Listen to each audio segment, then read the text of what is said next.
Welcome, welcome, welcome to Soulful Solutions. Thank you so much for joining us this morning. We have a very interesting topic. And let me go ahead and plug in my wonderful co host. Look at there. Yes.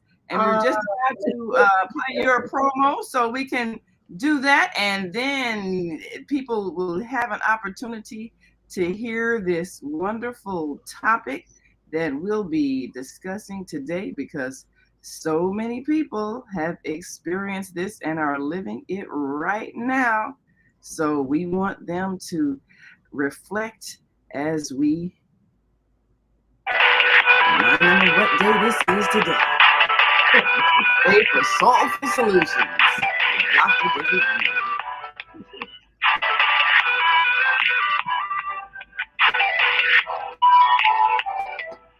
I like my little jingle. It's so cute. Welcome, welcome to Soulful Solutions. And we finished. Alrighty. Okay, we're going to do it again. Come on. There you go. Soulful Solutions with Dr. Debbie Green on Thursdays at 7 a.m. Central Standard Time and 8 a.m. Eastern Standard Time to hear great topics and stories on grief and turn it into victory. Join Dr. Debbie Green to listen to stories of triumph and learn how to overcome. You are not alone in your life, and there is hope in the darkest hour. This is your time to learn strategies and solutions to improve your life. It's your time. So join Dr. Debbie Green with Soulful Solutions and call in on Thursday at 7 a.m. Central Standard Time and 8 a.m. Eastern Standard Time at 515-605-9325 with comments and questions. Look to hear from you real soon. Alrighty. All right, all right. Welcome, welcome to Soulful Solutions. My name is Dr. Debbie Green, and it's an honor to be here with everyone today with my wonderful co-host Naima Latif, our executive producer of the Female Solution. Welcome, welcome, welcome. Wow, right now it's a little overcast here in Atlanta, Georgia, but it's a little cool. They call it the Easter snap for whatever Mm, reason, you know. For whatever reason, all I know is Chile. That's all I yeah. know. Yes, yes. So we got a wonderful topic today, and I selected this topic based because I have been noticing a trend, in our just society is that these type of relationships that start off really dysfunctional and then they end up in other things, so other things which not so good other things, right? So I wanted to kind of bring this topic to the forefront so that we can discuss invisible loyalty. And I don't know if you've ever been a part of invisible loyalty. Is, for example, what it means is when you are in a relationship or relationships, be it heterosexual, man or woman, or even with family members, you know what I'm saying, and you feel loyal to them, but they have not been loyal to you. And Mm, you allow yourself to stay in that particular relationship, experiencing a lot of emotional and mental trauma, because you feel, well, I need to be there. I have to be there because I just have to. And even not only that, you even have some people have invisible loyalty to people who are no longer here on this earth. They still feel, that they have this obligation to them. Like, for example, a person that a loved one might have passed, like a husband might have passed away, and they don't want to go on with their lives. They rather stay, single. They rather, think that no, I'm not going to ever get married again because I'm loyal to my husband. I'm yeah. loyal to my wife. Okay, Yeah. that's just one part of invisible loyalty. It's not a right or wrong with it. I'm just kind of giving you examples. But the problem is when the dysfunction comes in, is when you are in a relationship and that relationship can be platonic or either sexual or any type of relationship, but you find yourself staying in a relationship because of some core belief that you have. So you're justifying that you're in this relationship with this dysfunctional person because of a core belief. A core belief, oh no, they need me. A core belief, oh, I'm supposed to be there because I'm their friend. Even though they may not act like your friend or may not be your friend. They might have betrayed your trust years ago, but you're still there for them to call upon and use. Okay, that's what we call invisible loyalty. That's one part. Invisible loyalty is also when you are in a relationship that is dysfunctional, and infidelity and adultery is still, it is a common place in that relationship. But you say, oh, I'm in it because of the children.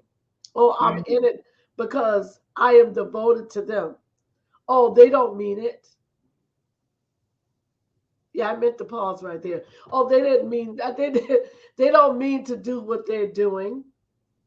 Oh, they may change, but it's still happening. So again, we got that invisible loyalty. Loyalty is when you are totally devoted to something and you feel that it has a presence in your life where you feel totally obligated. Totally obligated. Okay, so we want to discuss that in a little more in depth. So let's start with the heterosexual invisible loyalty. Okay, let me give you an example. A married couple been in a marriage for quite some time, anywhere between 5 years or more. Marriage, there is infidelity. Okay, known infidelity, which means both parties know. Well, they know the part that was revealed. Let's say it like that. Mm. Because a lot of times infidelity is in a marriage and no one knows that it's there. Okay. So there you go. And they tend to stay in the marriage. The person that is loyal, that is not, cheating, stays in the marriage with a person that is disloyal. So what's wrong with that picture? Is it Um, right? Is it fair for that person to continue to stay in that relationship, even though this person is not, honest and trustworthy? mm. You know, and I mean, I think, and I mean, it's not just my views. I'm just looking at it from a perspective of therapeutic. I think it's very unhealthy. Mm. Because the thing about this is they're making a decision to stay in a dysfunctional relationship. Now, if that person is in a relationship and they know about that infidelity and they say, okay, well, the person that committed the act may say, oh, I'm so sorry, it happened by accident, which we know ain't true. But they may say something of that nature. And if that other person chooses to forgive them, okay, that's the one time that they even know of. Because it's a good chance this person has been cheating for a while. Okay, Mm. I mean, we cheat from different aspects, not just physically, but also mentally cheat. Okay, Absolutely. infidelity is just not a physical act, people. It's also an emotional and a mental act. It Oh, does it actually develops in the mind first. Then the action comes out in reality. So if you're not honest with a person, okay, that's infidelity. If you tell lies constantly, you're betraying that person. That's a form of infidelity. You know, if you are untrustworthy, if they cannot depend on you, you know, that's an area of infidelity. So it's so many different ways that this can happen. So what causes this? Is it just a person just not wanting to be honest, or is it mm. just the person that just doesn't have respect for the other human being? Well, Well, I I just want to say to all my friends who are in this situation who have told me about it, I did not tell Dr. Debbie your business. She came up with this topic all by herself. So don't. I told her that, and she telling her. No, I did. I didn't tell her this. So I just want y'all to know I did not tell her your business. So just so that you know, it didn't come from me. But it's a whole bunch of folks that whose life you're telling right now. They're living this right now, Oh. and I didn't tell them. That's what y'all know.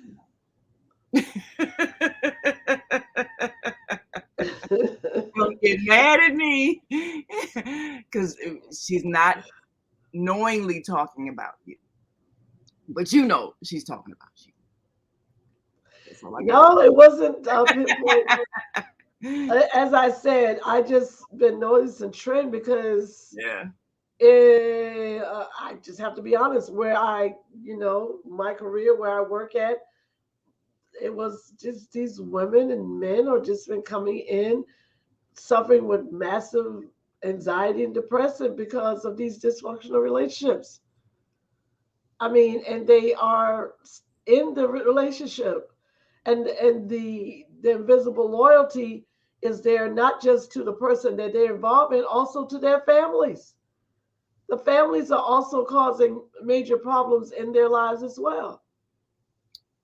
Well, you know what I've observed in these kind of relationships, underlying everything is fear.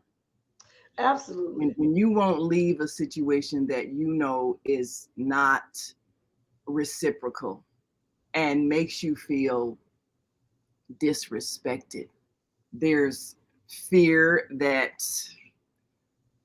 either people are going to laugh at you or talk about you because you lost your partner, or fear that you can't find someone else to love you.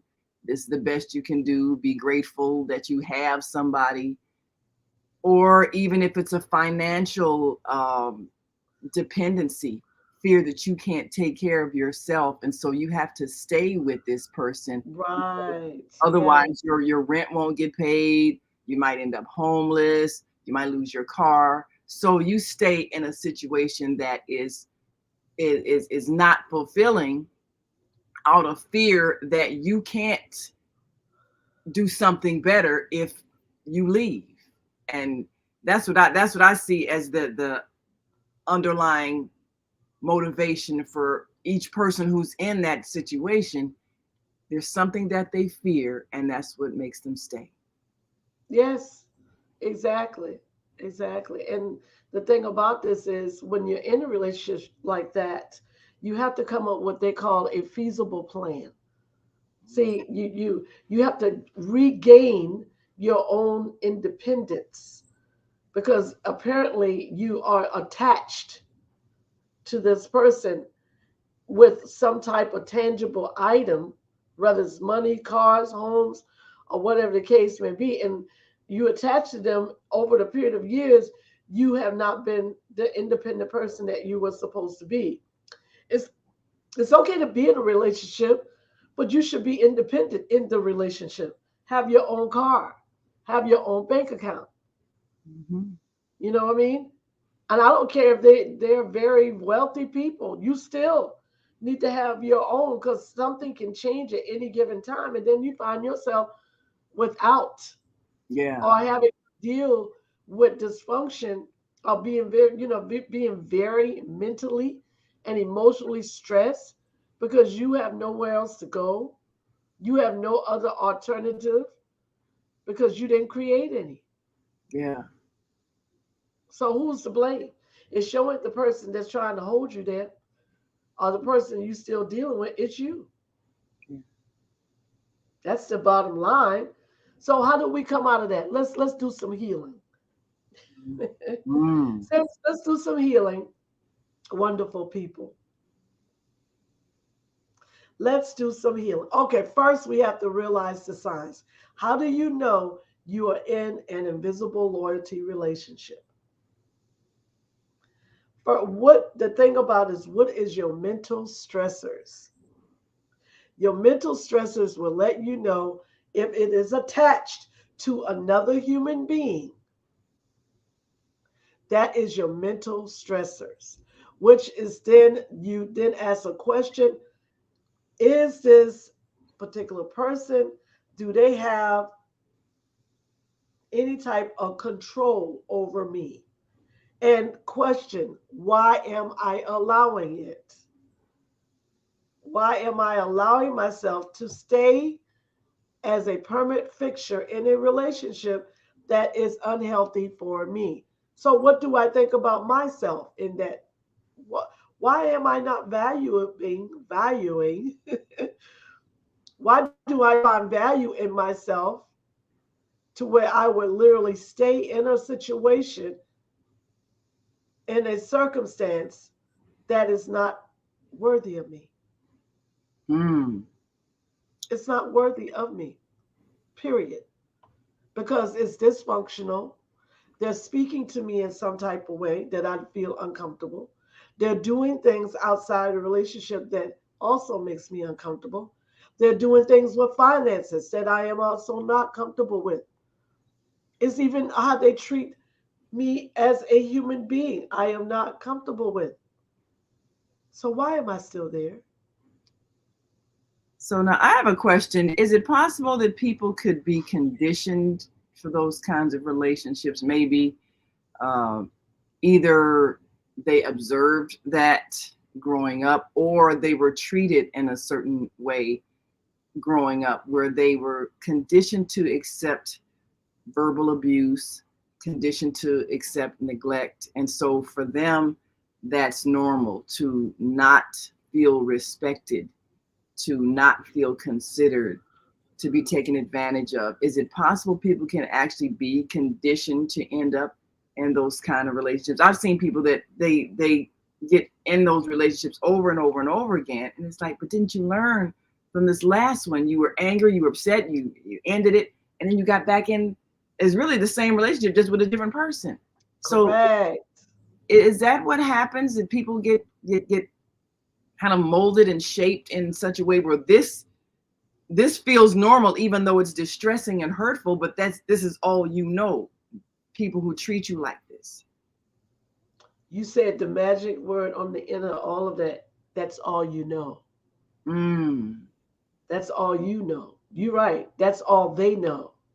See, the thing about this is most people actually create habits of responding and reacting to relationships that is dysfunctional because you're right, that's all they know. They've been in dysfunctional relationships before, so they just figure, well, this is must be the way it is. So I might as well stay in this because I don't think it's going to get any better because I've had other dysfunctional relationships and it doesn't seem like it's getting any better. I keep running into the same one. It is because you have not made yourself and gave yourself a healing point in your life. Mm. When you come out of one dysfunctional relationship, you don't give enough time to yourself to heal before you go into another relationship. And you Mm. say, well, wait a minute, Dr. Deb, so how long does it take? As long as it takes for you to understand that you have to be empowered and choose a relationship, a person that is worthy of you, not underneath your value.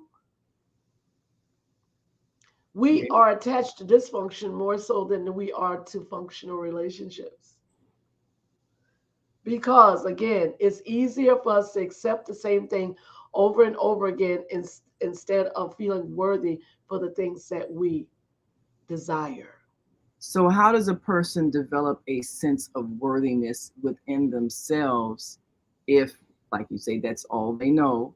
They've never felt what it feels like to be valued because perhaps they had parents that did not treat them well. They had siblings that did not treat them well. They had friendships where they were not treated well. And so they're the person who just accepts being treated badly, and they might complain about it, but they don't do anything to get out of the situation, like you say, dependency on somebody who's treating you badly. It- uh, what has to happen internally for them to change that pattern? Well, most people in that, if they're in that pattern, Naima, of just looking and accepting dysfunctional relationships from dysfunctional responses. Now, you got to remember, it is how that person is responding to the person. See, the person that's dysfunctional is used to doing that. You see what I'm saying? They're used to being in a relationship where they are dealing with a person that doesn't have the confidence in themselves. Mm. Okay, that it should be presently there, saying that, oh, okay, I'm not going to be in a relationship with somebody just going to disrespect me and treat me any type of way by their actions and their behaviors and their words. Mm-hmm. Okay, that person has a confidence within themselves. Now, of course, okay, we can blame it on the inner child issues, as you say. Well, what about when they were growing up and their parents, said this to them? Okay, that means that's a core belief that's inside of them, that I am supposed to still be loyal to a person that talks down to me.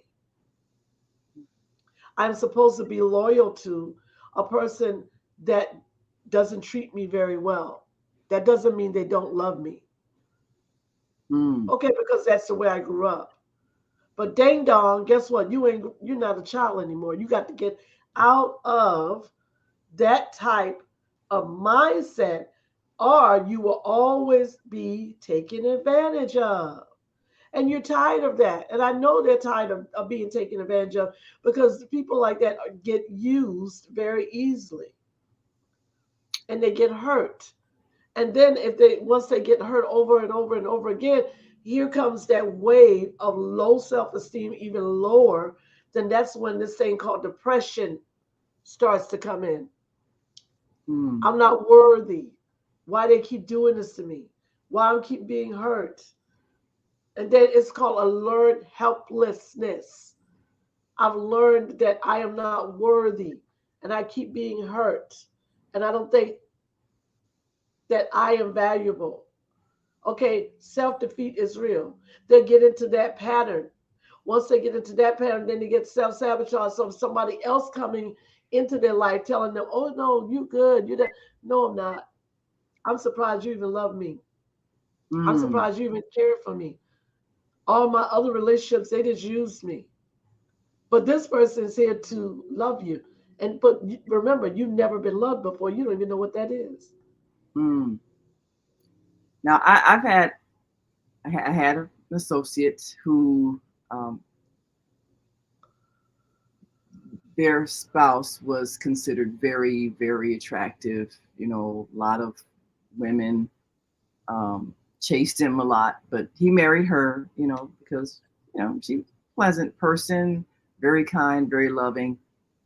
But she perceived herself as lucky to get him because he was so sought after and considered so, good looking and all of that. And when he began to openly be, involved with other women, uh, her response was, well, so what? He married me. I'm the one he comes home to. And that was her choice. But then he began to be a bit disrespectful to her, even publicly. And, you know, Oh boy. around her and everything. And they would openly flirt. And, he might even, oh, I got to drive so and so home. And, I mean, he was obviously involved with someone all in her face. And her position was, well, but he's still mine. And now my thought on relationships are, whatever you agree to, well, that's your business. Nobody has a right to tell you, well, you shouldn't take that, you shouldn't take that. That's what she chose.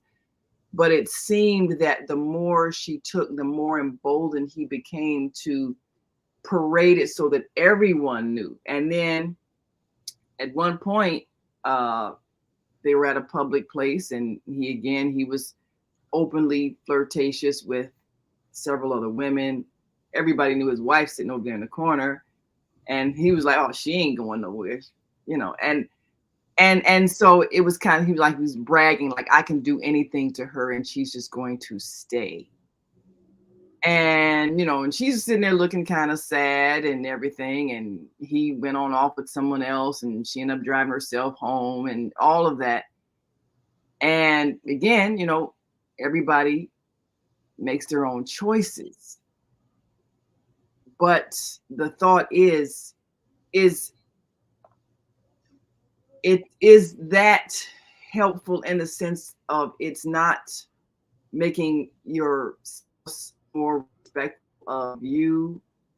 It's not making other women uh, more respectful of your relationship. It's um, it's not displaying what you deserve in terms of treatment publicly by someone who's supposed to be your loving spouse. It's as if he makes a mockery of you because you are so loyal. Now, again, everybody's his own personal business. If that's your relationship, that's what you agree to. No one has a right to um, interfere or even have an opinion. But if people who care about you, because her family is very angry at him, um, but your family doesn't have a right to tell you to leave someone unless they're saying, well, here, come stay with me, but they're angry because they see her hurt. So in that instance, if a person has chosen to stay where they feel, well, at least I'm lucky to have him, or whatever the case may be, ultimately, is that simply their choice, or do they need to develop more self-esteem just to not be treated that way? But if they've agreed to it, then I guess you say, well, okay, well, maybe it's not hurting anybody since that's what she's agreed to. It is hurting. Invisible loyalty. That's what that's called. That's invisible loyalty, which is um, it's not. And the reason why we call it invisible loyalty is because deep down inside there's no present. Um, the reason is deep down inside. There's so outside there's no present. Everybody's looking at why you. I don't understand. Why are you in this relationship? Because that person doesn't make it known that this is the reason why I'm in this. It's deep down inside them. That's because they have made a commitment to adapt to dysfunction, which deep down inside them is things are happening inside that they don't even know that they're feeding depression, they're feeding anxiety, they're feeding sickness because we are not supposed to be in a dysfunctional relationship. It's not healthy. Even though you could tell yourself that everything is okay all you want to, but you're putting yourself into a area where you're being disrespected and not valued. Now there, So the question is, what is the hold? It's, see, you got a hold factor, HOLD, the hold factor. Why are you in that holding spot? What is it that you are obtaining to be in that holding area? And again, you know why? They're focused on the idol. The idol is the prize. Let's keep it real. They think it's prize. They're focused on the idol. They got an idol relationship with their significant other. yeah, I I have his idol you. prize. I got him. Look at how he looks, but I have him. Even if Yeah, he, they idol that person though. But that's dysfunctional, Naima, because they don't have nobody. It's invisible. It doesn't even exist. Literally, it's in their mind. In their mind. Because again, their self-esteem, their self-worth is not intact. Because we know common, logical, rational, we know how can one have value when one is being devalued openly? Openly. How could you not see that? How can you not feel devalued? Because again, this is your idol. Oh, they can do anything they want to do to me.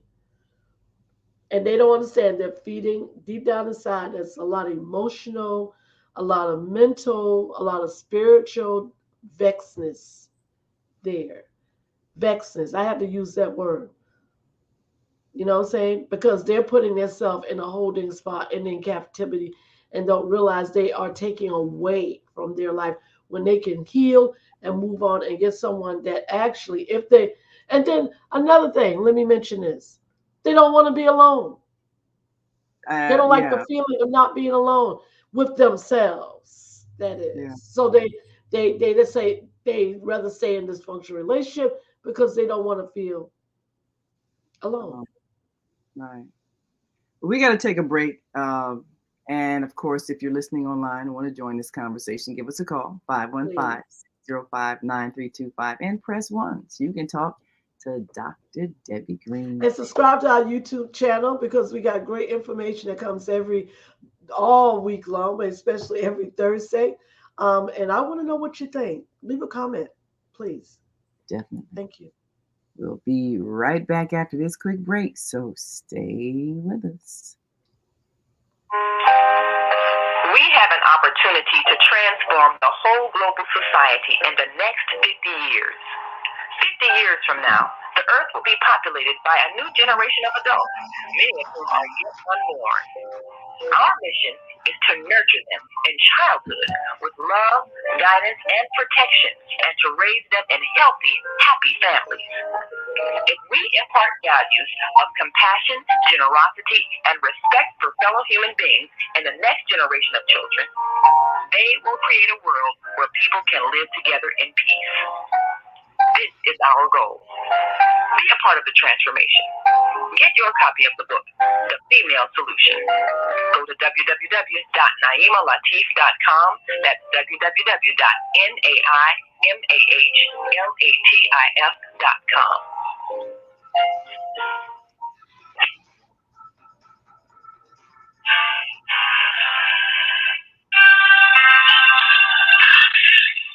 Hi, I'm Mama Joy. And I'm Reverend Rosemary. Join us every second Saturday of the month, 12 noon to 2 p.m. Central Time, here on the Female Solution Global Radio TV show for Neighborship of Joy. We'll have powerful conversations inviting women to walk in the light. So call in 515-605-9325 and press 1 to speak to the host. You can also join us live on the Female Solution Facebook page and YouTube channel. So see you on the second Saturday on the Neighborship of Joy.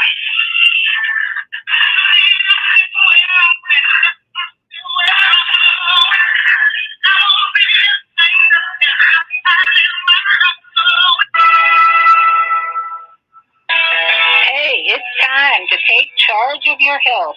I'm Beata, your holistic life coach, every Friday morning at 8 a.m. Eastern Daylight Time.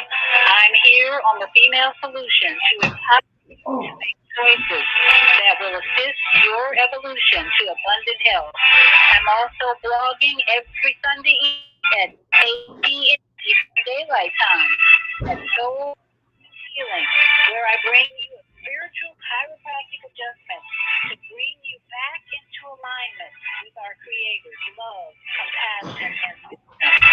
Join me every Friday morning at 8 a.m. and Sunday evening at 8 p.m. Time of unity, enlightenment, and love vibration. Shalom.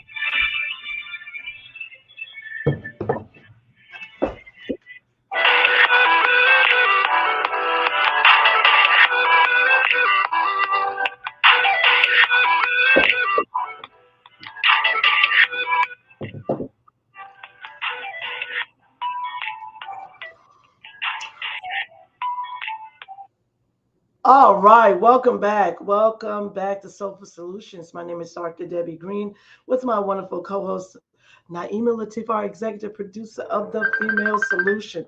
And we are glad to be here today talking about a very important topic, invisible loyalty, the art of betrayal. Now, I got another question I have, because I've been having these conversations with people over the last several years, just because a lot of the work that needs to be done even with dysfunctional children, has to do with dysfunctional relationships. And a lot of it has to do with broken relationships. And so much of the underlying reason why a relationship is broken is because of infidelity. And, we've talked about a lot what people's intentions are when you get together with someone. What are your goals? What are your intentions? What's your objective? Or is it just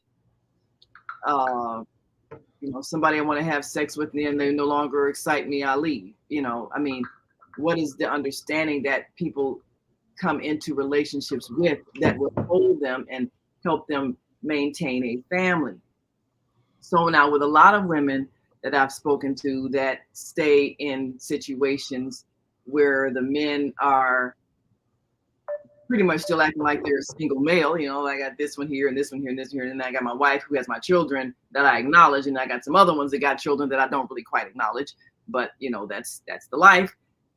A lot of the women are of the philosophy, well, I should stay for the children, because if I don't, I mean, he's the one that's got the money, and when we need the financial assistance. And then on the other hand, I've talked to the ones that say, well, I left because he was not loyal and I'm the single mother, but since he was not loyal, I'm not letting him see his children.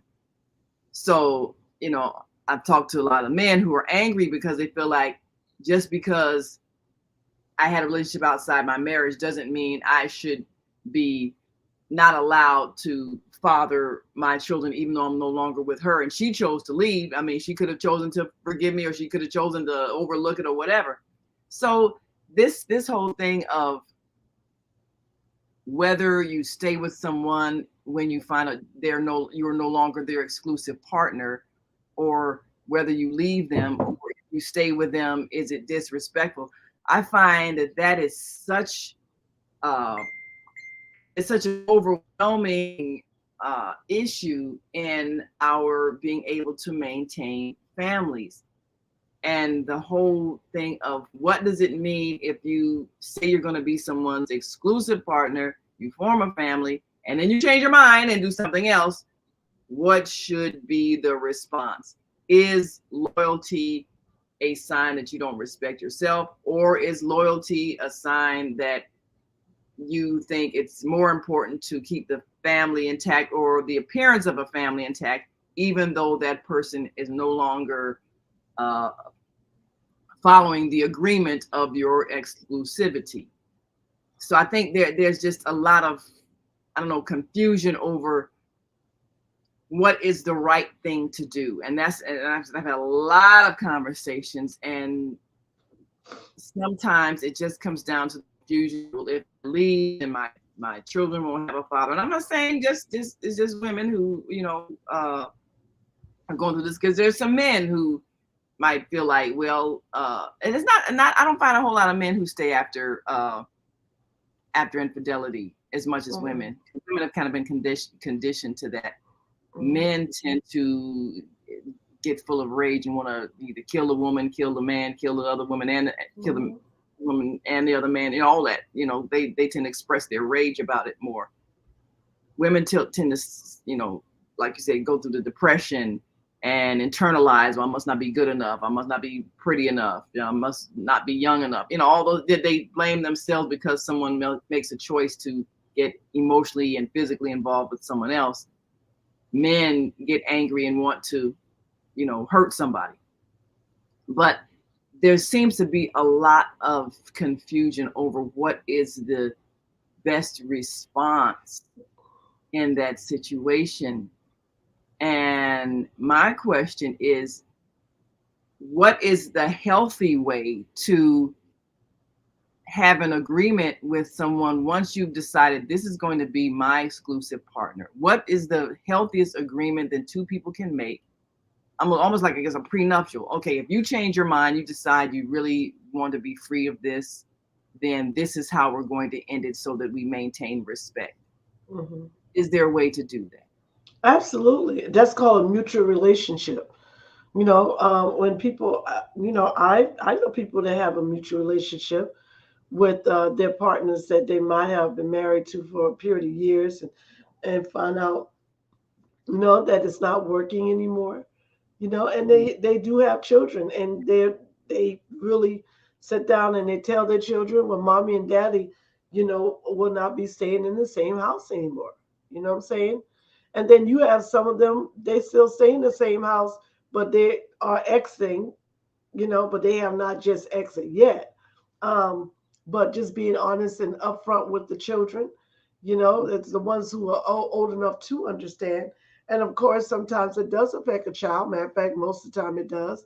It affects a child when there is any type of breakup in a relationship. But there is a mutual understanding with that. See, this is when loyalty becomes trustworthy. When loyalty becomes trustworthy and it's not disloyal, then that's when everything is okay, because now we can communicate with each other. We can communicate with each other and find out what is the best thing to do in the situation so that the children are not hurt, especially when children are involved. But again, most people stay in the dysfunction. Oh, I just want my child to have a father or mother or whatever the case may be. But then not noticing that the child is greatly affected by a dysfunctional relationship would be silly to do so, because that child knows, unless it's very young and don't have any sense of understanding. But if it's 8 or older, they know that there's something wrong.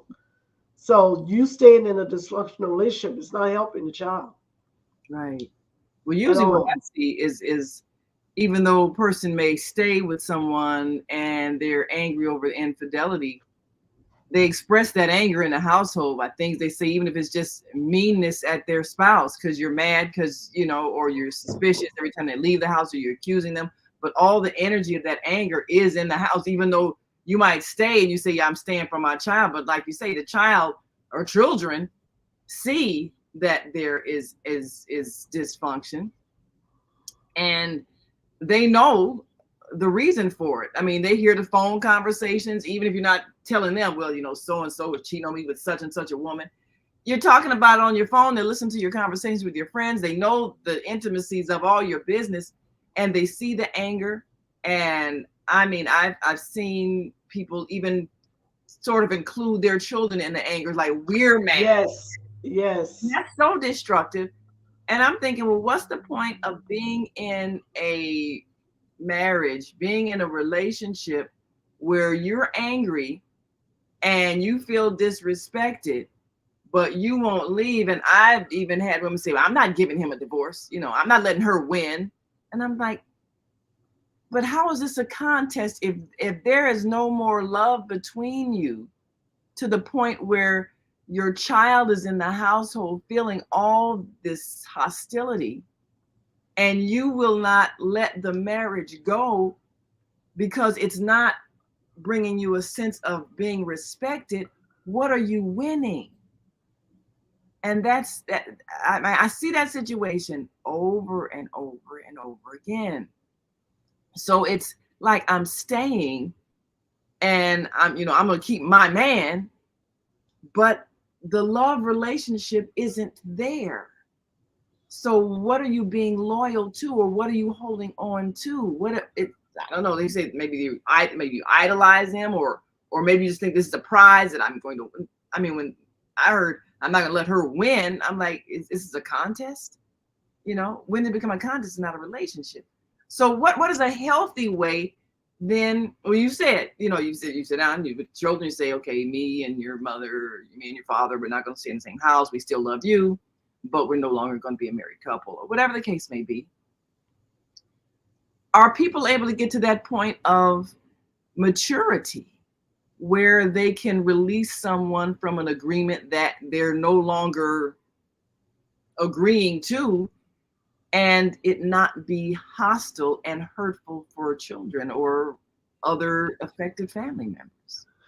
I think so too, if they have got a form of forgiveness, though. See, the thing about it is it has to be, there's different things that has to take place. That person has to forgive that other person and have come to a state of mind where oh, I'm ready to move on without any hostility or any animosity or any of that in my heart. You see what I'm saying? Because if they're still holding unforgiveness, no, that's not going to happen. Mm. See, when people hold unforgiveness and now it turns toxic, like you said, they want to get a gun and kill everybody. Mm. They don't want no one to be alive, not even themselves. Mm. So now that betrayal that was happening back and forth to the point where, well, if I can't have you, nobody will. Yeah. Yeah. Now it's toxic. Yeah. And that I've seen that where it gets to the point where you are afraid to leave because that person has become or was always so possessive. You were a possession. And Mm-mm. because our legal system was so male dominated for so long, those kinds of murders, somebody killed their wife, killed their wife's lover, courts wouldn't convict them. Well, temporary insanity or justifiable homicide or whatever, because the thought was it's okay for you to express that kind of rage because this is your wife, this is your possession. She had no right to share her body with someone else, and it was justifiable that you kill that person who took something from you. So that is another thing. Your body belongs to you. It doesn't belong to the other person. So no one has a right to kill you if you choose to share it with someone else. But if you've made an agreement that you are going to be exclusively intimate with that person and you change your mind, there should be a way that you can, with honesty and integrity, tell that other person, I am now attracted to someone else. And in respect to you, I want to be honest and say, I no longer want to be exclusively in this relationship. Now, if you're not married, well, okay, you haven't signed any papers, haven't made any vows, the law's not allowed, not involved in your relationship, so you don't have to do anything legal. It's just your emotional tie. But if you're married, then that person needs to decide, okay, well, since we're no longer exclusively emotionally intimate, we need to decide, are we going to dissolve our legal ties? And if we choose to do that, then even that should be something that doesn't have to involve lawyers and everything, if who's ever mature enough for that. But if we got to that level of maturity where you could then make a decision that you don't want to be tied to someone who is not being your exclusive intimate partner, that's a decision, that's a choice. The dysfunction comes in when people feel that if someone changes on the inside and is now involved with someone else, you're feeling like they've injured you, therefore you need to injure them. I need to hurt them financially. I need to hurt them emotionally. I need to hurt them physically, instead of just respecting their free will to change. It's a disappointment. And when you marry someone, it is an agreement that you're not going to change, but people do change. So Right. it should be a higher spiritual quality that we follow when it comes to respecting other people's free will to change their feelings or to even develop feelings for someone else, and the responsibility that they have, if they have made an exclusive commitment, is to be honest with that person and tell them that they can no longer, or they no longer desire to live within that exclusive commitment. And then both people need to make a decision.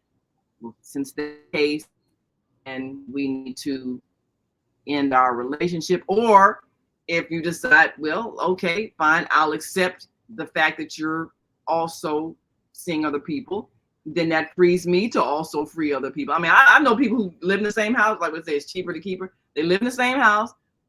She got a boyfriend, he got a girlfriend, but they live together because they spent 20, 30 years paying for this house. So okay, that's the agreement they made. That's fine. That's their business. And if everybody's happy, that's fine. But in those situations where someone's angry and wanting to hurt someone, that's where I see the dysfunction. Because you can't own someone's relate. You can't own someone's emotions. You can't own their physical body. You can't. Everybody's here on their own free will. You can't own a person. You have an agreement that you're going to have a union. And when someone changes their mind about that agreement, you should be able to dissolve the union without hostility. Doesn't work that way all the time. So is there a way to teach that? Because at some point, we can't just keep having, if you leave me, I'll kill you, or if you leave me, I'm going to bankrupt you. We can't keep doing that, because what are we doing to our children? We see what we're doing to them. We see how they're responding. They're responding with anger, violence, hurt, pain. Gotta stop than we're doing, because what we're doing doesn't work. And we have to teach people how to be in relationships and teach them how to end them civilly and without emotional or physical violence. Is it possible to teach people that? Well, the thing about this is they've been in a relationship so long of dysfunction, Naima. You have to, okay, it's just like if you build a house of dysfunction, okay, and from the foundation, it started off, even before the marriage it was dysfunctional. But you continue, you got these dysfunctional people, because nothing is one side. Once shame on you, on me, then twice shame on you. Okay, I'm still in this. If I'm still in this dysfunctional relationship, then I'm becoming this dysfunction. I have compromised with misery. Mm-hmm. You see what I'm saying? So, I understand what you're saying, but they have compromised with misery. Two individuals are miserable, So neither one of them know any healing because they have compromised with misery. So that's the reason why things turn out the way they do.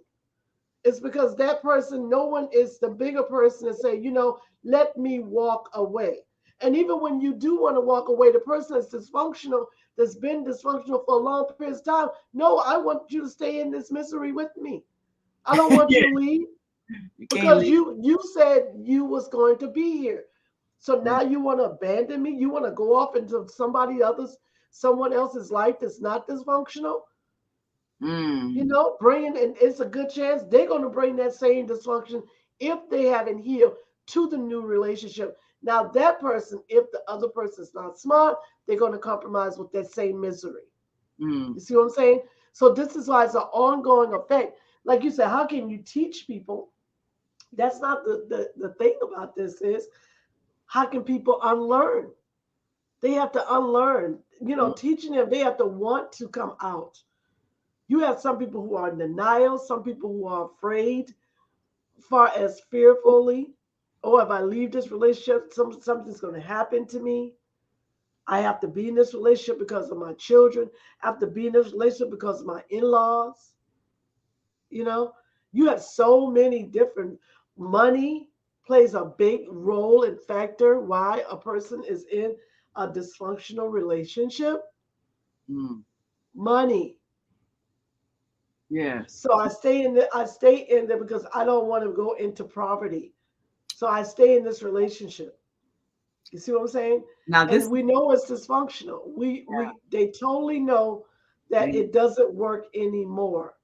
They totally know that. So it's expense to the children.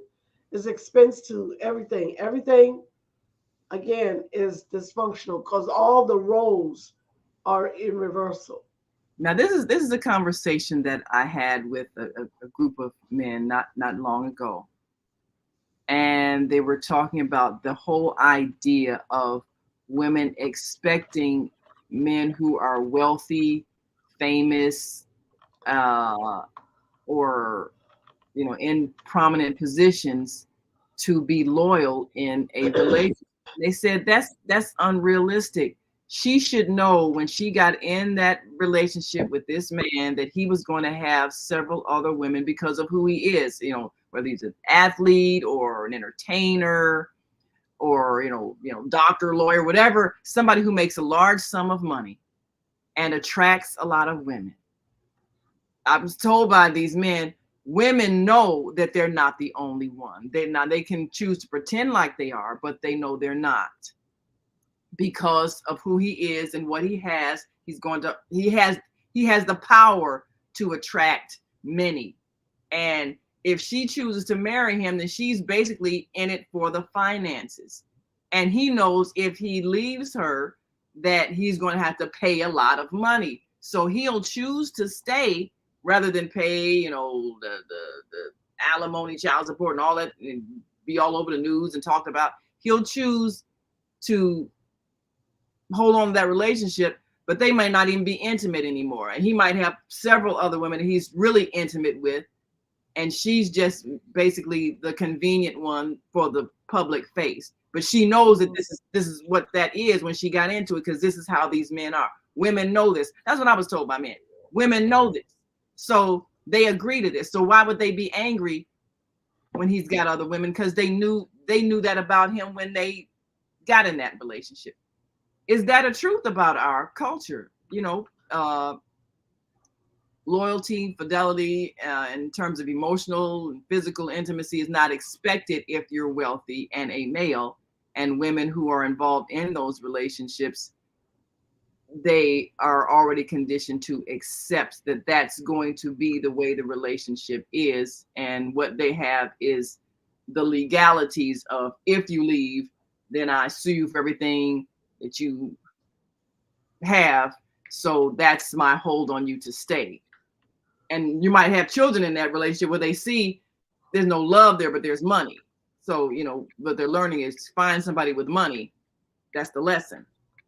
Is that the culture is now? And what is that doing? What is that creating in terms of future relationships? Well, again, we go back to money. Mm. We go back to money. So people are willing to do whatever it is just to have money and status.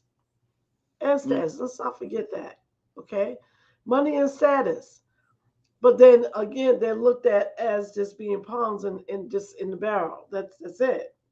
So that's, a lot of these women that are involved with these celebrities, the first thing they want to do is have an heir, which is a baby, okay? Because they know once they have that baby, then they good, because that person is going to continue to be in their lives. And not just personally, they'll be in their lives giving them money. You see what I'm saying? So that's an invisible loyalty, to it. Is it healthy? They don't care if it's healthy or not. You have some that really care and they get devoted to them, and they still go on with their lives, and they continue to have other relationships. It doesn't matter. But in the normalcy of things, when they're in these relationships are dysfunctional for whatever reason, and then they make decisions, oh, I no longer want to be in a relationship because, all right, and you're like, wait a minute, I don't understand. I was there for you. I was there for you when no one else was. Okay, so I think you should be loyal to me. Okay. Again, we go back to the invisible loyalty. Because, most people don't really think about loyalty in a relationship. Now, you have some people who've been married for years and years and years. And we've seen that. We've seen people be married for 50 and 60 years with the same person. The question is, if we look really deep down into that relationship, was they always loyal to that person? Or was it because, infidelity can, again, occur in the mind. It may not be an act, but it can occur in the mind. So Right. we go back into that. But again, it is what a person is compromising to. And we must remember that. If you're compromised and if you're compromising any relationship that is not healthy, because what's unhealthy? Lies, deceit, betrayal, you know what I'm saying? Abuse. I got another question on that, but we got to take a break. But I got another question when we come back from the break. And if you're listening online and want to join this conversation, give us a call, 515-605-9325. Press 1 when you're ready to ask Dr. Debbie a question. And if you're on our switchboard now and got a question you'd like to ask, press 1. We'll open your mic and get your thoughts. We'll be right back after this quick break. So stick and stay. Don't stray away. We will be back after these brief messages. So stay with us. What if you could live to be 120 years old and remain active, healthy, alert, and vibrant? Our bodies are made up of cells that are constantly rejuvenating. So if we take proper care of ourselves, we can literally defy aging. Join us every Tuesday from 7 a.m. to 9 a.m. Central Standard Time to learn about self-care from Susan Essentials on the Female Solution Blog Talk Radio Show. Learn how to help your body and yourself feel rejuvenated each day through proper nutrition, sleep, frequency medicine, and many unconventional methods of self-care. I'm Jody Susan. Join me and my amazing guests by calling in at 515-605-9325 and press 1 to speak. We'll help you achieve a breakthrough in your health today.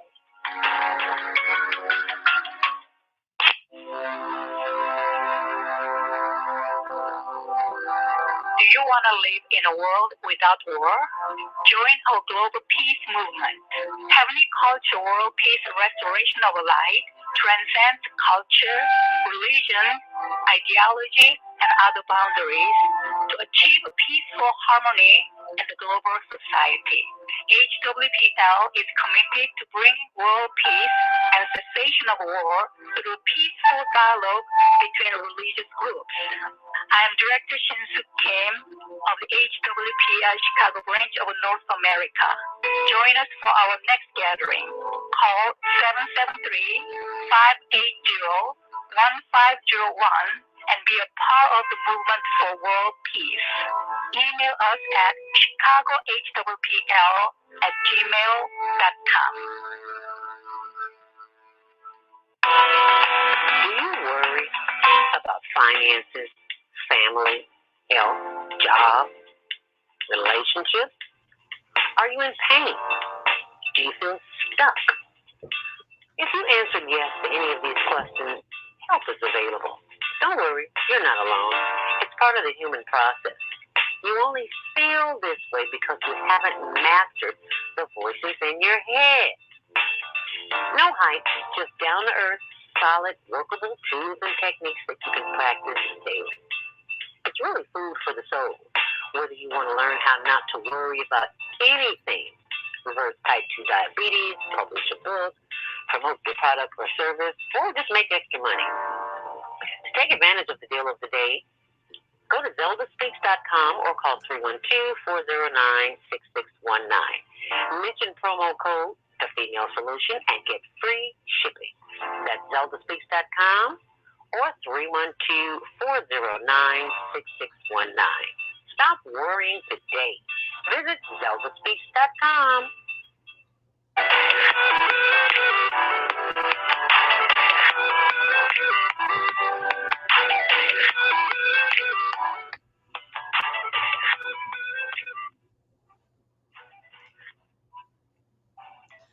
All right, welcome back to Soulful Solutions. My name is Dr. Debbie Green with my wonderful co-host Naima Latif, our executive producer of the Female Solution. And I tell you, she is shocked about this topic today because she's like, oh my goodness. Well, again, no, she didn't help me. I just want people to know that it's okay for you not to live a life of dysfunction. You don't have to. It's not, I mean, don't be afraid to step out on your own faith, to get your thing together. I mean, you've never been there before. You've never done it before. So quite naturally, it's going to be odd to you. But allow yourself to look at life from a different platform, a different option in life. We don't need people to live. No, we want them in our lives, but we don't absolutely need them to live. You You don't need, No, you don't need them. See, that's the difference. You want and you desire but you don't need. people, but you don't need them. And sometimes No. I think things happen so that people can learn that lesson. You are self-sufficient and just yourself. You don't need a person to have joy. You don't need a person to experience an event. You know, oh, I can't go to this. I don't have anybody to go with. You don't have to always have an escort or a companion. You can enjoy. Then you go to a restaurant you like. You go to a movie that you like. You can go roller skating. You can go, any kind of thing you want to do. You can travel. You can do it by yourself. Yeah, it's nice when you have a companion, but if you don't, it's okay because you can meet people where you're at. And Right. we tend to Right. think that we're incomplete if we don't have a person. Now, I've got a question, and someone asked me because they're going through this in their relationship. They fear that their husband is emotionally involved with someone that they're working with. And Mm, um it's they messy. this is such a common thing, person at the office, suddenly he's working later, certainly, oh, I gotta work on a project with this person, oh, well, I gotta keep calling this person because we work on a project together. So she's feeling this is more than just a work relationship. They go out to dinner, they go out to lunch, oh, we got this project, oh, we have to discuss, oh, we got a meeting. And she overheard a conversation and she said it didn't sound like business. It sounded like, girlfriend, boyfriend kind of talk. And so she's very angry and she wanted to know, should she confront him about her suspicions? And she asked my opinion. Now, I know that my opinion on relationships is a lot different than other people's because of how I see relationships. They are totally free will. You don't own anyone's emotions. If your belief is that your agreement is, I have exclusive ownership of your emotions, and I'm suspecting that you are sharing intimate emotions with someone and maybe even physical experience with someone else, then for you, does that mean the relationship is over? If that's what you believe your agreement is. But uh, I think she wanted me to say, well, you should confront that other woman, tell her stay away from your man. That's not what I said. I said he has free will. If this is Mm. someone he enjoys being with, that's his decision. Now, are you feeling like you can forbid to be that person because it seems to be evolving into more than a work relationship? Well, in reality, even if you're married, no, you do not. He has his own free will. What you have the power to do is choose whether or not you want to remain in a relationship with him if he is in fact emotionally and or physically involved with another woman. That's the only power that you have to decide whether or not you want to stay or go. You can't make him not feel. You can't make him not call her. You can't make him not talk to her. You can't, because he has free will. Even if you have a marriage, you don't own that person and you can't control their feelings. She didn't like my answer. So I'm gonna put that question to you. They're married. This is her husband. They've been married for a number of years. They do have some children. And her feeling is that her husband may be what they call cheating with another woman. Should Yeah, she I got to. him? And if you know, how she respond based on what he responds. Well, I mean, the thing about this is if she's picking up that energy, I'm sure she picked it up a long time ago. This is Mm-hmm. not the first time she picked it up. Mm-hmm. Energy like that usually gives you a sign that something needs to be considered and pay attention to. I mean, you're not just paranoid, you know. The only way to get the answer is to question the evidence, Mm-hmm. and that's the only way to do it. I mean, you do it out of love. You just say, you know, ask that person first. I just want to let you know, I'm feeling some type of way, and I just want to find out if my feelings are genuine. I care enough for you to come to you in all sincerity and respect and not accuse you of anything. Mm-hmm.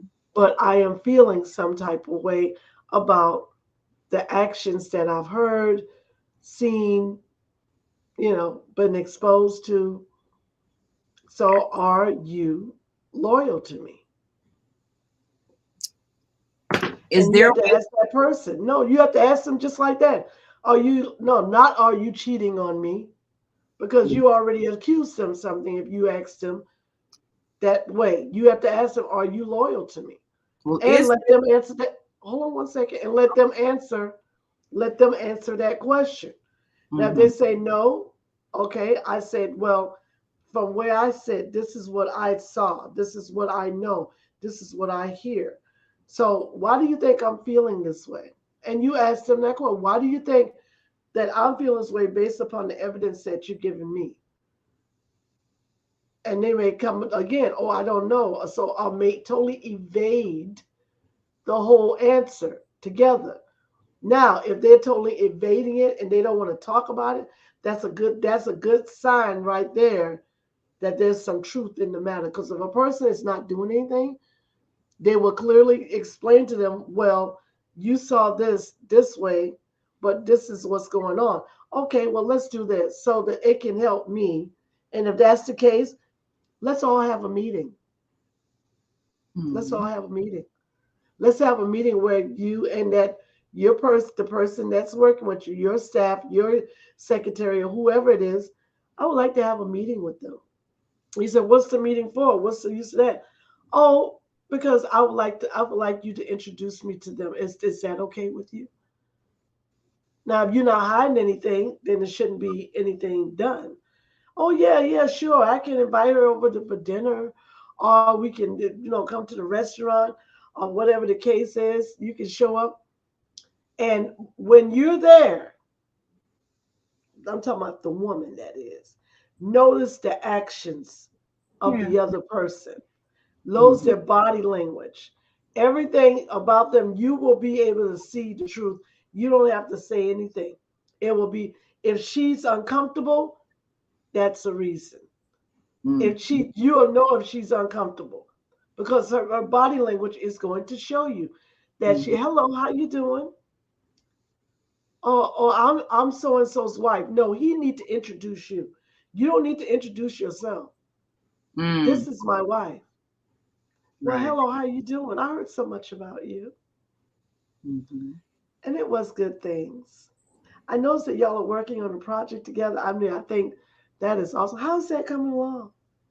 When you start talking to them in a nice, assertive, kind way, you're going to know that she's uncomfortable because it is going to, something you're going to say is going to make her uncomfortable. And you'll be able to see that. And when you say you don't say anything at that time, you Mm-hmm. just sit there and you have your lunch and you exit. You see what I'm saying?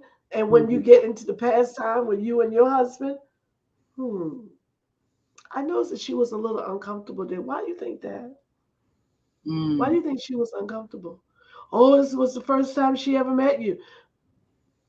I thought Well, you talked about me several times. I don't understand. Did she not know you were married? See, mm. now you're getting into something where you are going to put yourself in a position to somebody come out and tell you what the truth is. Now that invisible loyalty that you had, now you become an investigator. No, you ain't paranoid now. Okay? Mm. No, you can't be paranoid doing it. You can't do it out of fear. You're doing it out of curiosity because you want the truth. That's all you want. And rather, it may be, again, remember I told you infidelity is not always physical. You see what I'm saying? It may be an emotional and a mental obligation that person, oh, I just like being around you. I like being in your company because my wife is just kind of whatever, but I like being around you. And it may be some brushes, it may be some hand holding, it may be, before it really starts to develop into something, or it may just be the full enchilada. You see what I'm saying? But the only way for her to know is to keep her posture Yeah. Be and not willing be to. the angry. Yeah, Yeah, not be the angry, wife. yeah. Or Angry, husband. angry, jealous wife, angry, suspicious wife. Yeah, I think that makes a lot of sense to be the one who is willing to meet the person that, if your husband's spending all this time and he's working and now he's working more late doing more projects with this person. Well, if you're his wife, why shouldn't you meet his coworker? And why should anybody feel uncomfortable unless there's something hidden that either of them feel is incorrect? Hmm. So now I guess a lot of women tend to approach it with the accusation, like you said, don't say, "Are you cheating on me?" Because of course, the response is to lie. Well, Never no. let the left hand know what the right hand is doing. That's what they do wrong. And see, what you're doing, you're giving a person a step up when you do that, because they already know if they're cheating and you telling them they cheat, they're not going to come out and tell you that unless you got one of them really bold ones. Okay, yeah, I'm cheating, ain't nothing you can do about it. Yeah, yeah. You And don't that's like it, cool. get out. I'm paying the rent, so you don't like it, leave. Oh, okay, look at Yeah, yeah, you have some that literally will say that. yeah. It's because they know they have a control factor over that individual. That's the reason why they get bold like that. But Mhm. again, when you are in a position like that and you know that somebody is not honest to you, you don't want to just come out and tell them what you know. No, you lay back and you just wait, because there's going to come a time. What you do, you build your evidence. You build your evidence, because infidelity is real, and it's right now, it's busting the court systems wide open right now as we speak. Either a person's going to handle this in a civil matter, which is going through the court system, divorcing whoever getting paid alimony, deuces, I talk to you later, or they get angry and pick up guns Mhm. or try to kill someone over insurance money. Oops. Mm, Yeah. okay. But All now right, this because is, I might as well get rid of you because you don't value me anyway. yeah, but I'm gonna get paid. And I ain't Dr. Ain't that? Dev ain't telling y'all to do that now, okay? Please understand. I We're want just things mutual. I want them mutual. I want people to handle things out of kindness. Because again, when you compromise with misery, misery play for keeps, baby. It plays for keeps. You got to know what you say yes to every day. Every day you gonna say yes to it. Okay, mm, I'm gonna allow you to do me any kind of way. Yes, that's fine. And the more you say yes, the more angry you get, right? Then that anger turns toxic. yes. Well, So now don't is stay angry.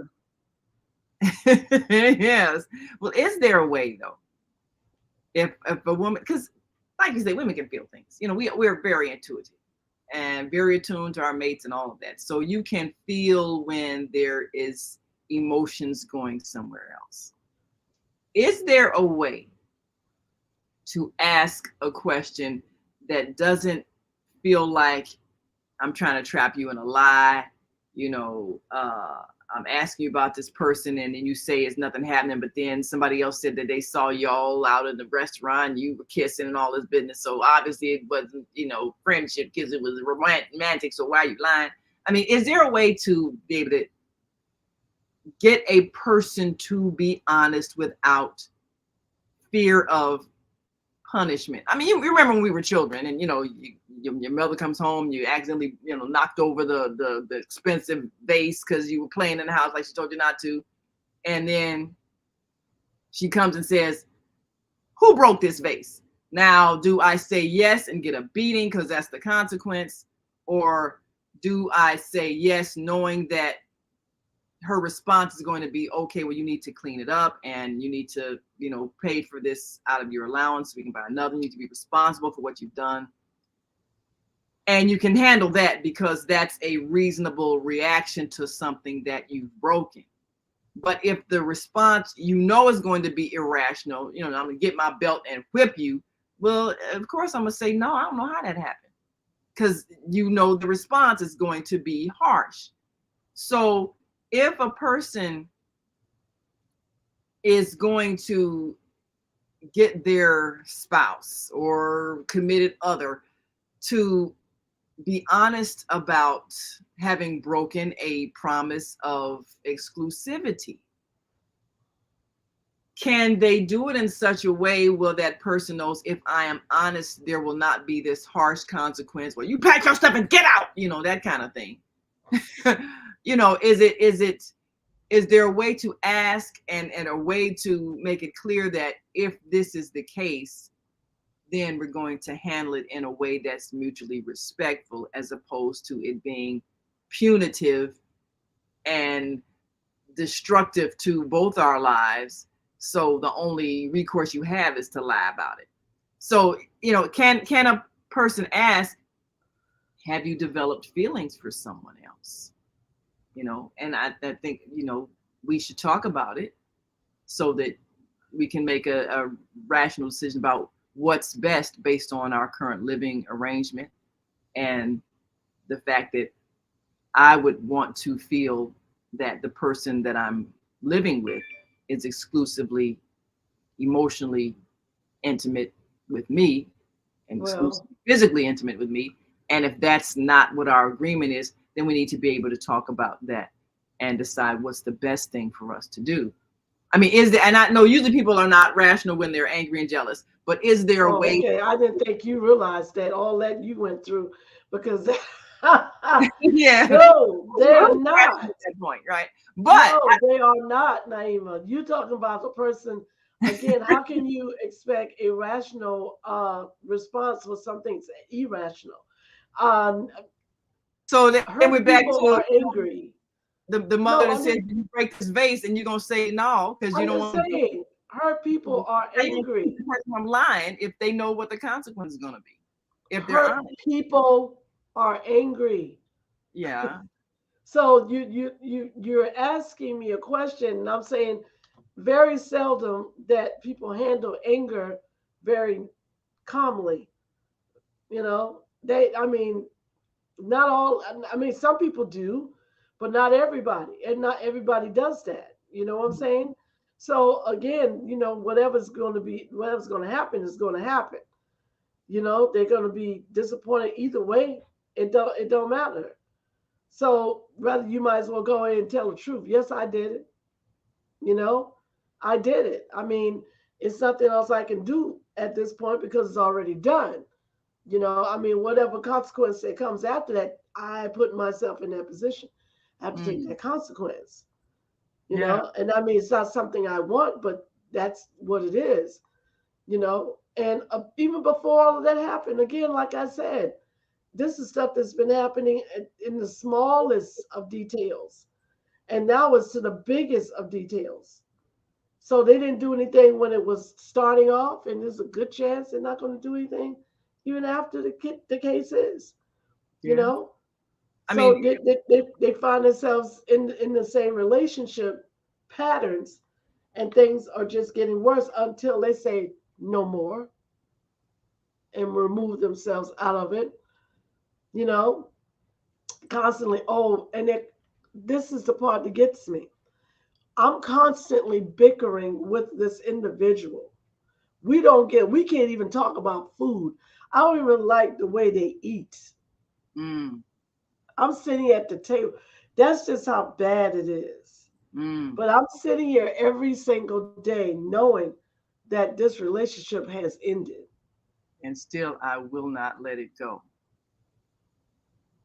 And again, what's the purpose of that? Now, this is what I was told by several men, that if a man is cheating and if he is financially stable, then he doesn't really care if the woman knows, because she knows she's dependent on him. So she has to stay no matter what he does. And she knows that. So he doesn't have to care.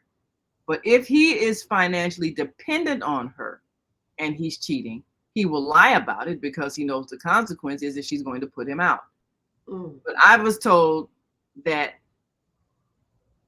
the honesty depends on your financial security.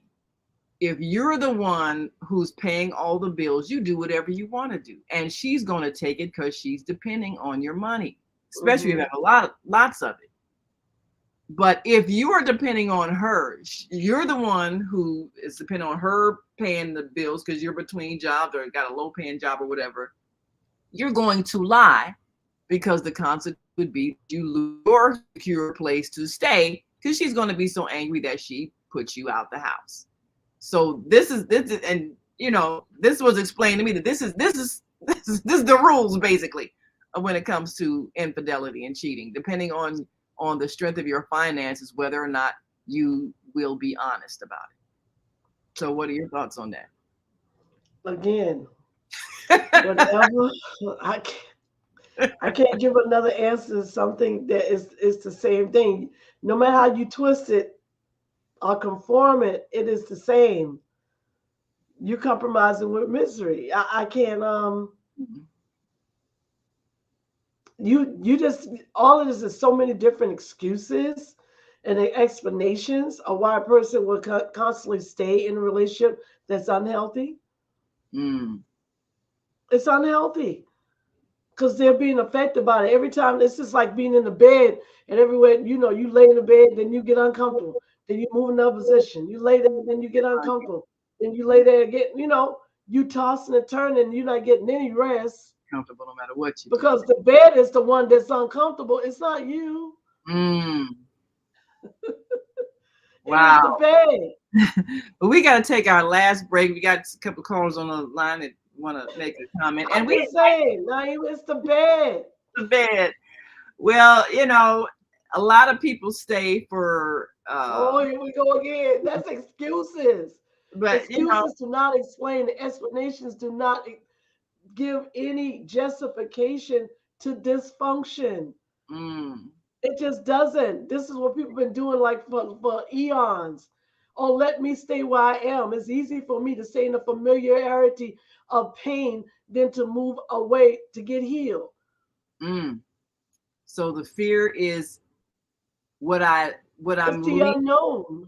yeah, the fear of the unknown. What I'm going to experience is going to be worse than what I'm suffering with now. So But they telling themselves that they don't have no truth in that. uh, There's no truth in it.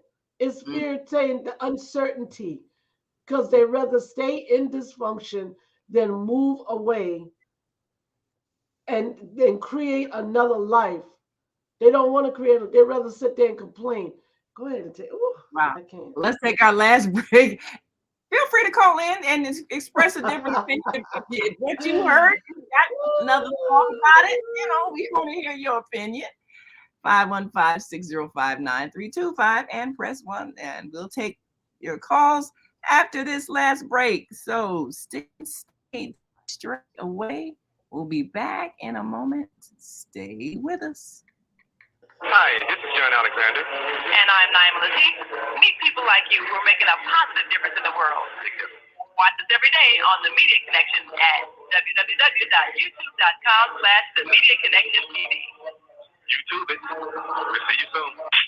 There are people who choose to make a positive difference in the world. Our job is to bring you their stories to motivate you to do the same.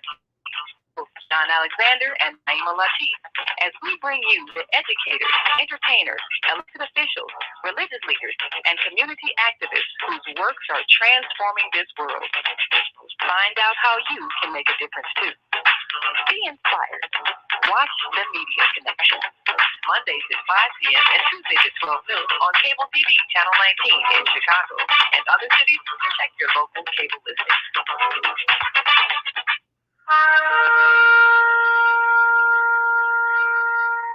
I'm Beata, your holistic life coach. These days, it's more important than ever to work on your physical, mental, emotional, and spiritual health. Are you consciously breathing deeply in stressful moments? Do you have a plan or daily routine to maintain balance in your awesome body?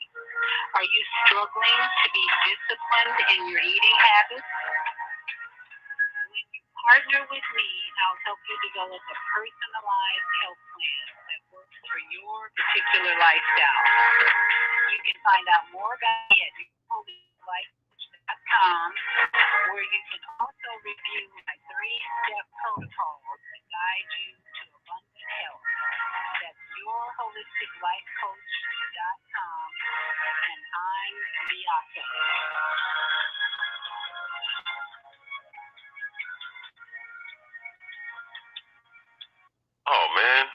sent the monthly sun bill today. This sunlight is really expensive, especially during this season. I'll probably have to work overtime to pay it. Well, you better pay it on time. We don't want the sun to go out and we're sitting up here all day in the dark. Wouldn't it be terrible if God charged us for sunlight?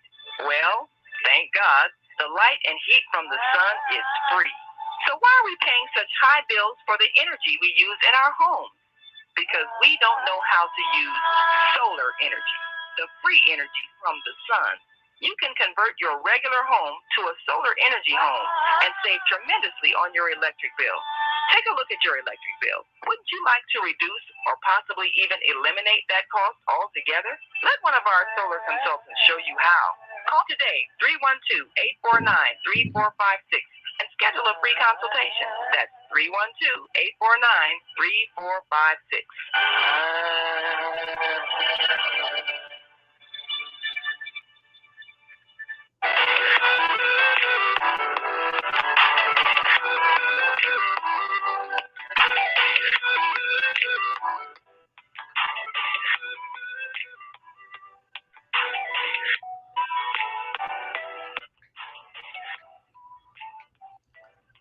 All right, we're at the top of our hour.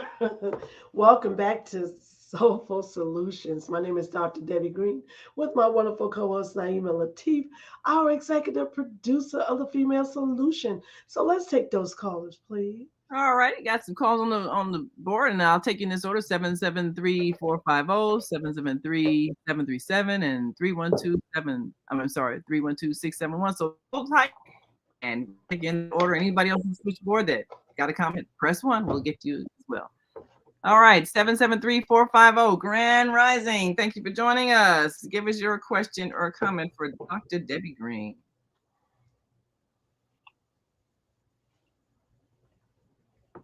773-450.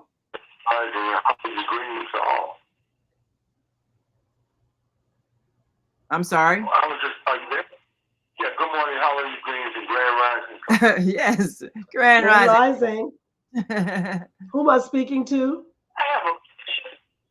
This is Obadiah. I had a question.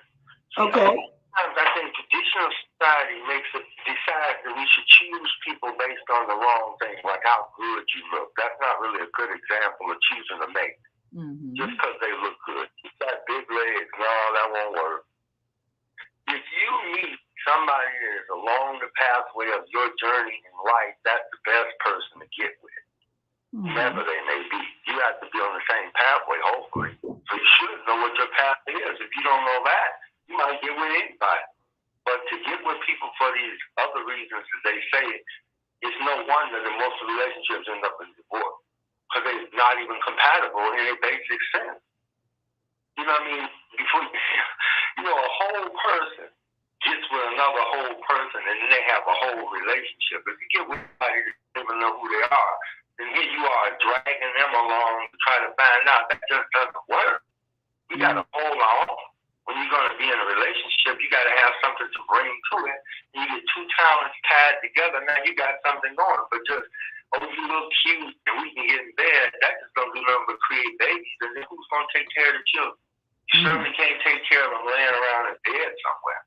I got a question, Obadiah. I was told by men that this is how they're taught, that this is the reason why you choose a woman. You find somebody that looks good, that's treats you nice, whatever, and you stay with her until she no longer excites you. Maybe she not looking good anymore, or whatever. And then you find somebody else. I was told that's how men are taught to choose a mate, spouse, partner. Even though they are and she's cute, that just doesn't get it. First of all, I'm just saying this because it's just a shift in thought. Because most of the time, people get together out of desperation more than anything. Oh, boy, you got a girlfriend and I don't. Oh, boy, gotta get me one. So you got a million websites for dating, right? And my other friend says, well, it seems like dating websites just allow men to have 20 women. But I don't know. So it just depends on the individual. But I'm just saying, as far as relationships and how they work, sometimes people hang on because they are not sure, or maybe they are more certain of how you're going to treat them. Even if it's bad, they'd rather be knowledgeable than not know. But once again, that's making a mistake. So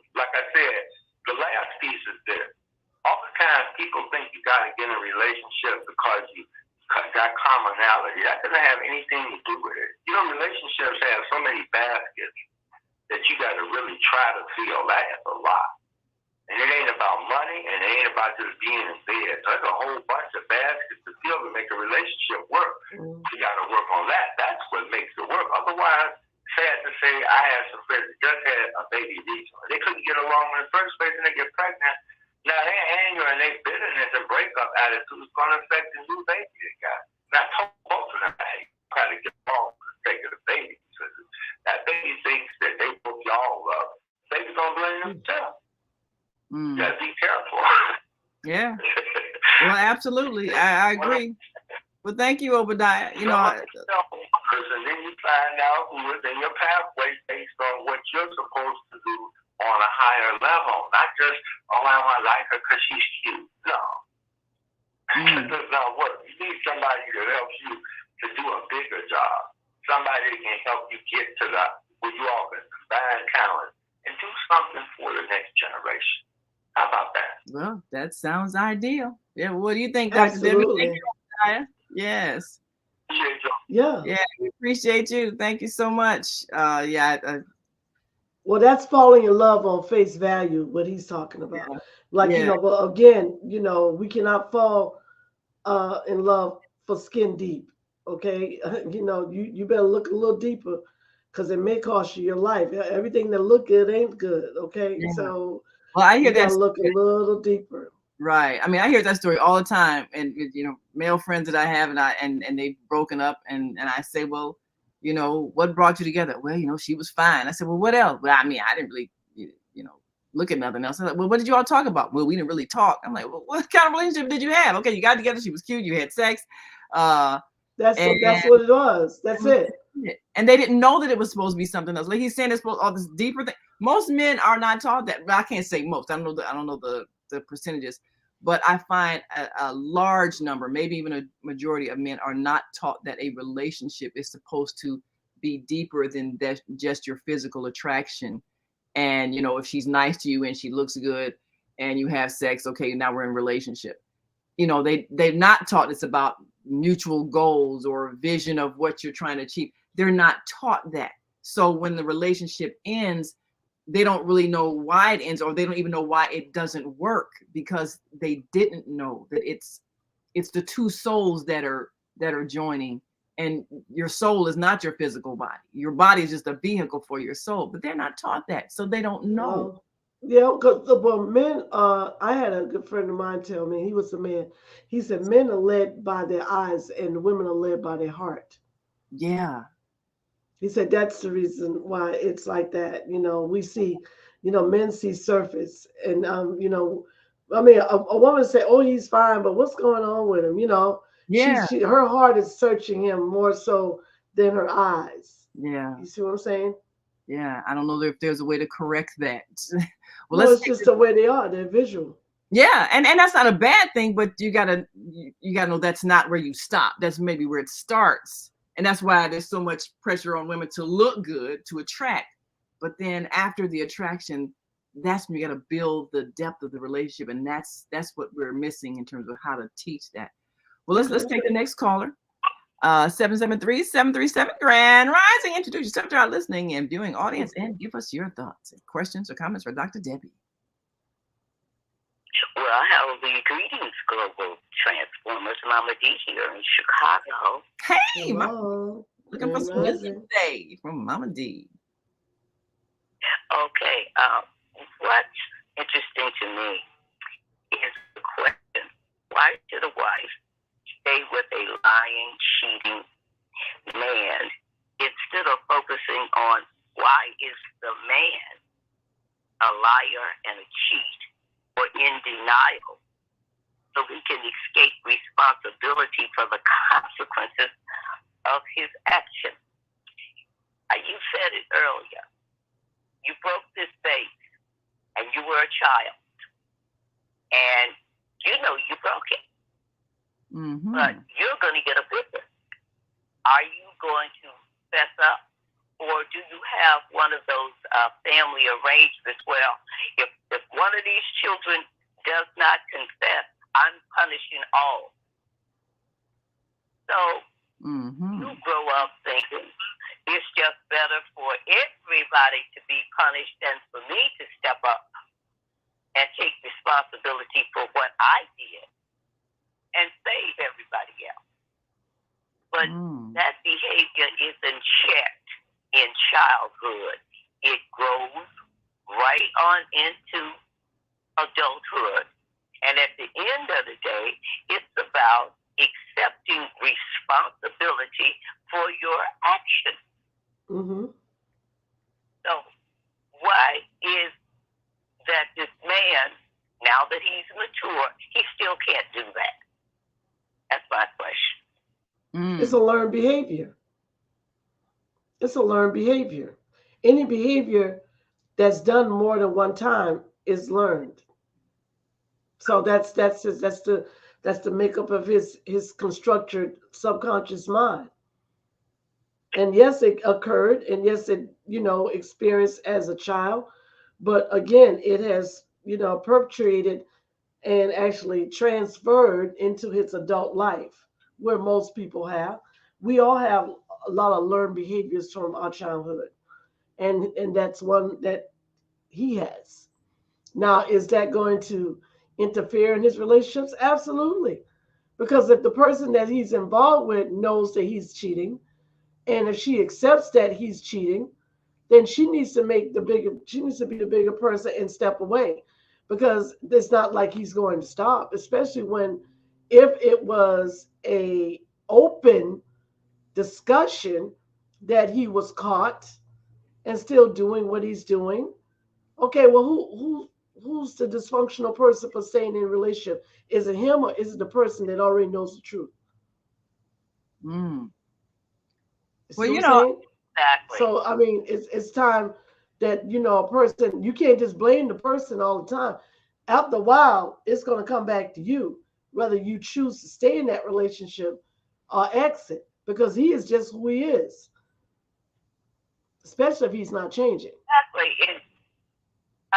Exactly, and that is where the decision comes in at, because usually in a relationship there are you're an uncle, you're a father. There are lots of considerations outside of the one and only decision that makes it a relationship or not is forsaking all of it. If you cannot do that, it's over with. And the question becomes, I think there's a Chinese saying about 1,000 cuts. A brave man dies but once, but a coward dies 1,000 times. It's that 1,000. Do you get what I mean? Yes, ma'am. Okay, would you expound on that, please? Well, okay, that's like an ongoing behavior, right? So we call it an ongoing lie. An ongoing lie is just going to continue to create an ongoing lie. So, like you said, it is a cut. A cut, does it not hurt? Is it not damaging to that person? So if you're continuing the same behavior over and over again, whether in a dysfunctional relationship or out of a dysfunctional relationship, you are then putting the pressure upon you. It's not, you can't blame the other person anymore. You see what I'm saying? When you didn't know, you might could have blamed them. But once you know, then that then comes back to you to make a conscious decision on your life, whether you want to stay in this relationship and continue to allow those cuts to keep happening over and over again, which is causing internal damage, whether you realize it or not, because the damage is not going to surface until sickness comes. Sickness, mental sickness, emotional sickness, physical sickness, because stress causes a lot of different things to happen in a person's life. And we are overly stressed most of the time, whether we know it or not. And like I said, the interruption comes when the physical man starts to change. When the physical man starts, you're like, whoa, what's going on? Okay, look at your life.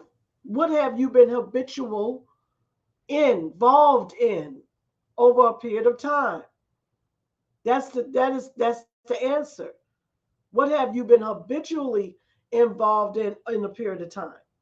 Because the thing about this is, if you are always in a situation, and I say always, because guess what? You made a determination, you made a commitment to be in this relationship that you know is not benefiting you at all. So if you stay in a relationship, you can only blame yourself. You can't blame the other person. You can only blame yourself. And as those things start to change, then you make that decision. Okay, should I stay in this relationship or should I leave?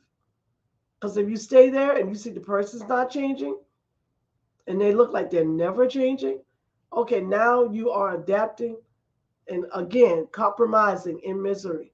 Most people compromise in misery a lot of times. They don't even realize that they are hurting themselves deep down inside. And then if they have children around them, they're hurting their children because eventually you're not going to be happy. Some of that is going to come out of you to whoever's around you. Whoever's around you, you're going to start saying something because you're going to start getting triggered from different things because deep down inside you, you're not happy. So you might put on the poker face. You might go around with a facade on like everything's okay. But then deep down inside, you're not happy. You're not happy at all. You know what I'm saying? One can only pretend but so much.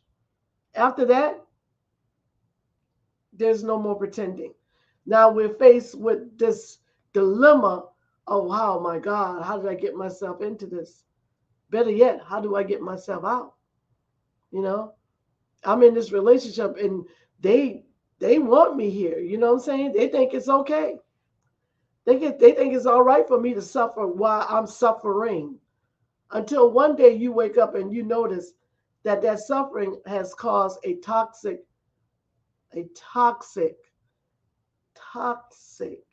sickness inside of you. Now you're mentally depressed. Your anxiety, the anxiety that you've been suffering with has increased. And it's interrupting your sleeping habits. It's interrupting your eating habits. Okay, now it's deep down inside you. Now things are really out of control. What should you do? Some people stay stuck in that. They don't come out, which is not an option. What does have what has to happen? Let me say it like this. What has to happen for you to face the destruction of your life? It is not about the other person doing something to you. It is about how you see yourself. It's about how you look at yourself, how you view yourself. What's your value? What's your worth? If you don't have worth, then what's going to happen is you're going to allow everything from the outside to constantly destroy you.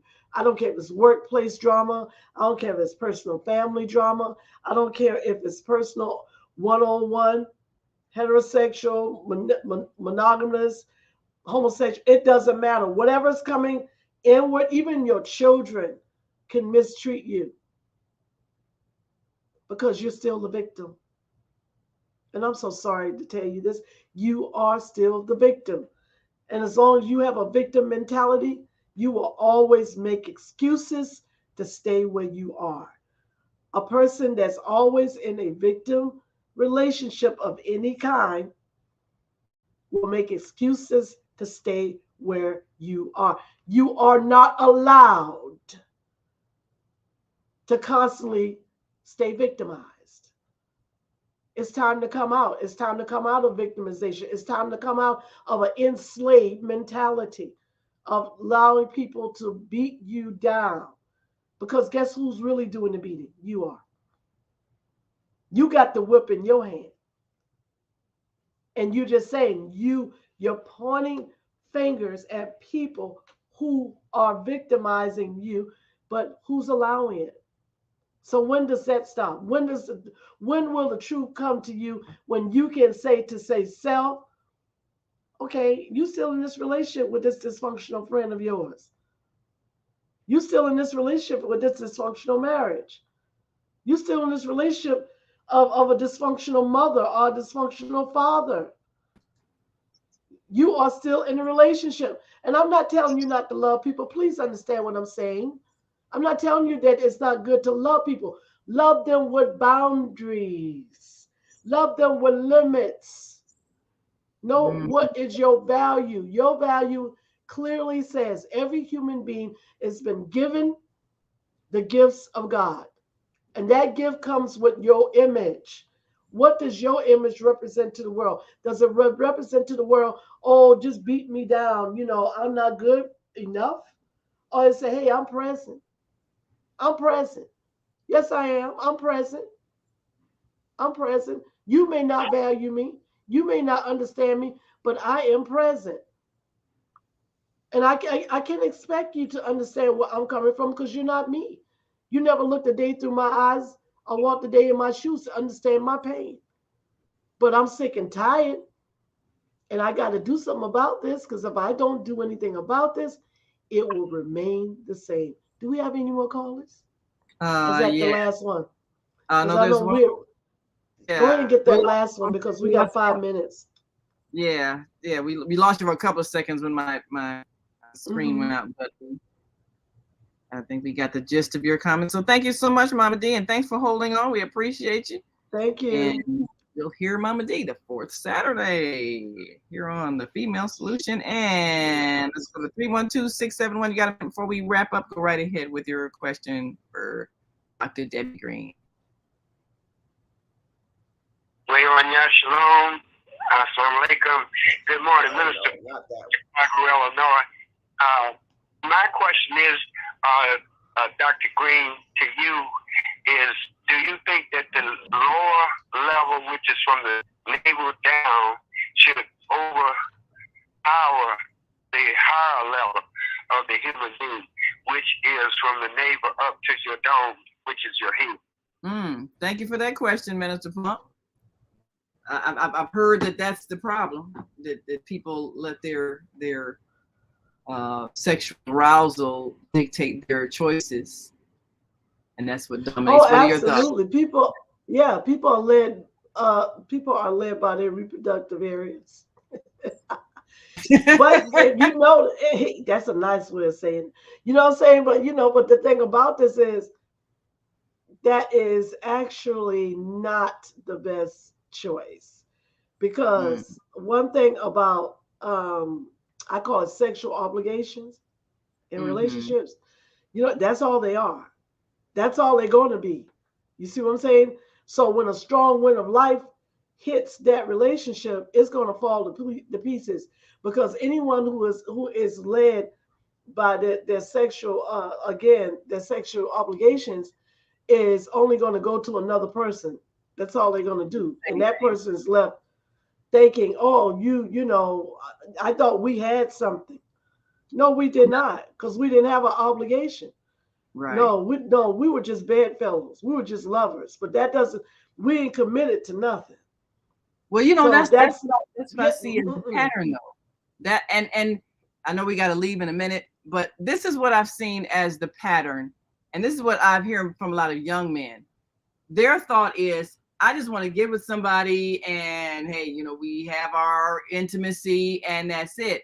I don't want to get married because you can't get out of it with a lot of drama and it costs you. So I'm not married. I saw what happened with my parents and they got ready to split, and then, the court and all this stuff. I just want to have my person, and when we're done, I leave. So that's the thought. Because there's nothing wrong with that. That's what they call a no strings attachment.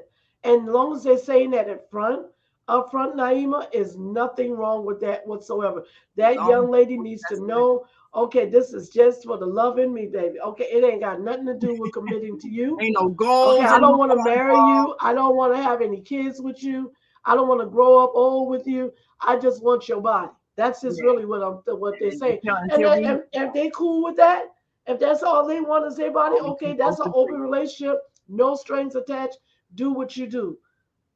Okay, but then don't come into that relationship and don't tell somebody that, and then when something happens, then you act like you don't know.